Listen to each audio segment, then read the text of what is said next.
with a terrible 11 სექტემბრის ტრაგედია გაიხსენეს 92-ე საჯარო სკოლაში 1000 წლეულის გამოწვევის ფონდის თანამშრომლები სკოლის კოლექტივს ინფრასტრუქტურის მოწესრიგებაში დაეხმარნენ. საზოგადოებრივი საქმიანობის დღე 2002 წელს იმ ოჯახებმა დააფუძნეს, რომლებმაც ახლონათესავები ტრაგედიის ტერაქტის დროს დაკარგეს.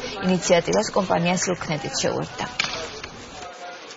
ჩვენთვის სიმბოლური გახდა სკოლაში ვიზიტი, რადგან 1000 წლეულის გამოწვევის ფონდი ამერიკის მთავრობის დაფინანსებით იწყებს სკოლების რეაბილიტაციის პროექტს, რომელიც მოსამზადებელ ფაზაშია და 2015 წლიდან დაიწყება სკოლების რეაბილიტაცია. 92 სკოლაში ჩვენ გადავეცით National Geographic-ის საქართველოში გამოცემული ყველა ნომრის თითო ეგზემპლარი ბიბლიოთეკისთვის.